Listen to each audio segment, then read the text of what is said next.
నాకు ఏదైనా కోపం ఉంటే కక్ష తీర్చుకోవాలంటే ఫస్ట్ డే నేనే అరెస్ట్ చేసి ఉండాలి. మీరు గుర్తుపెట్టుకోవాలి, నాది కక్ష రాజకీయం కాదు. మళ్ళీ మళ్ళీ చెప్తున్నా. అంటే మీరు అనుకోవచ్చు మీరు ఏమైనా భయపడతారేమో అని. కాదు, ఆ విషయం కూడా చెప్తున్నా. బాధ్యత కలిగిన నాయకుడిని కాబట్టి నాలుగోసారి మళ్ళీ ప్రజలు ముఖ్యమంత్రిగా ఎన్నుకున్నారంటే మనం ఆలోచించుకోవాల్సిన అవసరం. నిన్నే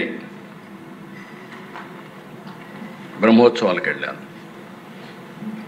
ఓసారి మనం కూడా మనుషులం కాబట్టి ఆలోచిస్తూ ఉంటాం. 2003 తిరుపతిలో సిమ్స్లో నేను ప్రాణదానం కార్యక్రమం స్టార్ట్ చేశాను. ఇప్పుడు దానికి ఒక 688 కోట్లు కార్పస్ కూడా వచ్చింది.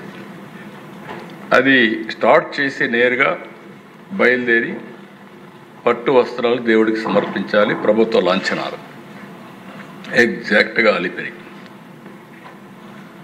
ఇప్పుడుండే అలిపిరి గేట్ ఏదైతే ఉందో అక్కడ, అప్పుడు నేరో రోడ్డు. అదే అక్కడ పోయినాక నా కారుకి యాక్సిడెంట్.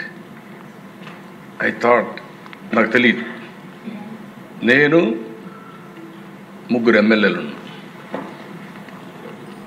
రాజశేఖర్ రెడ్డి, గోపాలకృష్ణారెడ్డి, కృష్ణమూర్తి. నేరుగా అప్పుడు టీవీలు కూడా లేవు, ఒక్క జెమినీ టీవీ ఉంది. నేను లేచాను, నాకు మళ్ళీ చూసుకున్న తర్వాత లేచాను, నేరుగా నేనే నడుచుకుంటూ పోయి అంబులెన్స్లో పడుకున్నాను. అక్కడికి సిమ్స్ హాస్పిటల్కి 5 minutes. నేను అక్కడ పోయి పడుకున్నాక దిశ స్ట్రెచ్చర్లో తీసుకెళ్తున్నారు. మెలకు వచ్చాను. మెలకు వస్తే చుట్టుపక్కల ఆ పక్క చూశాను. కలెక్టర్, ఎస్పీ ఇద్దరు ఉన్నారు. అప్పుడు చూసి కలెక్టర్ని, ఎస్పీని అడిగాను, ఏం జరిగిందన్న. బ్లాస్ట్ సార్, నక్సలైట్స్ బ్లాస్ట్ చేశారు అన్నాడు.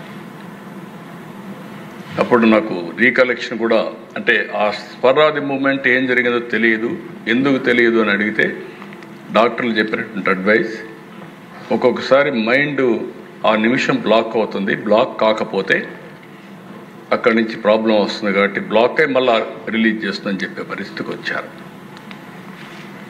అలాంటి సంఘటనలో 23 క్లేమోర్ మైన్స్ బ్లాస్ట్ చేస్తే నేను బయటపడ్డానంటే నిన్న 22వ సంవత్సరం 23వ సంవత్సరం మళ్ళీ వెంకటేశ్వర స్వామికి పట్టు వస్త్రాలు ధరించి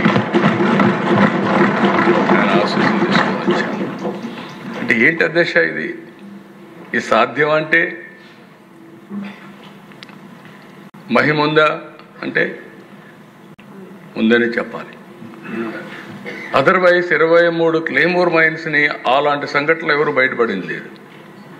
ఇవన్నీ చూసిన తర్వాత మీరు ఎందుకు నా మీద బ్లాస్ట్ చేశారు అంటే నేనే వాళ్ళకి వ్యతిరేకమా?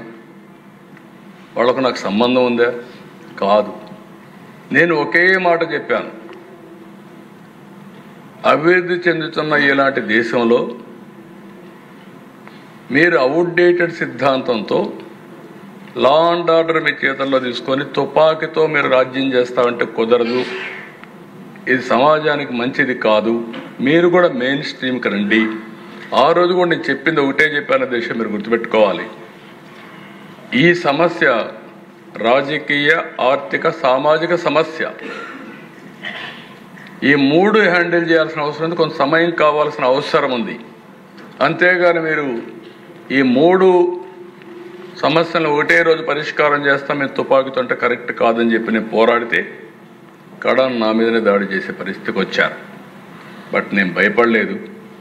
ప్రజలకు రక్షణగా ఉండాలని, ప్రజల ఆస్తులు కాపాడాలని, ఈ రాష్ట్ర భవిష్యత్తు కోసం నా ప్రాణాలు పోయినా పర్వాలేదని కష్టపడ్డాను తప్ప ఎక్కడ ఆలోచించలేదు. ఒక్క నిమిషం కూడా ఎన్నిక పోలేదు.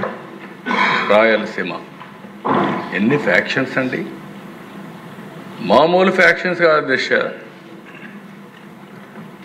ఈ రాజకీయాలు ఎట్లుండేటంటే ఒకప్పుడు రాయలసీమ అంటే సినిమాలు కూడా బాలకృష్ణ గారు అందరూ ఆల్ సినిమాలని రాయలసీమ నుంచి వచ్చారు. ఇప్పుడు సినిమాలు కూడా మీకు తగ్గిపోయినాయి.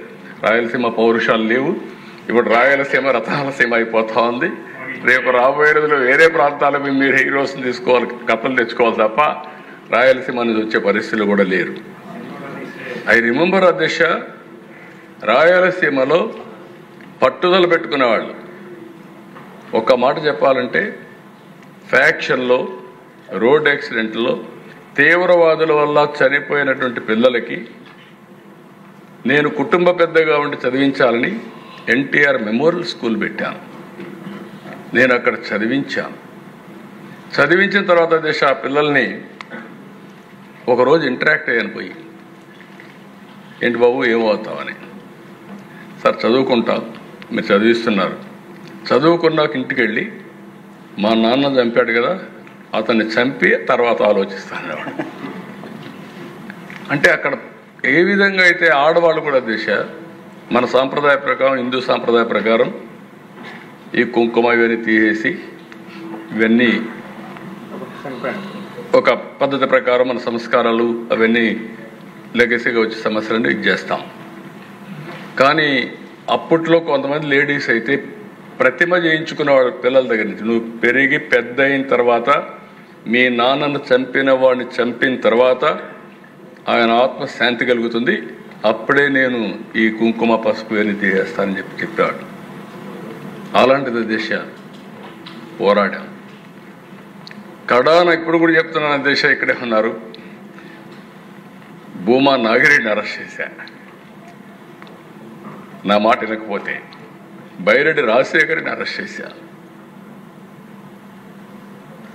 నా మనుషులకు వాళ్ళు అరెస్ట్ చేస్తే వేరే వాడు వస్తే ఏం చేయాలో చేసి చూపిస్తారు. కాబట్టి ఒక కంకణం కట్టుకున్నాను, రాయలసీమ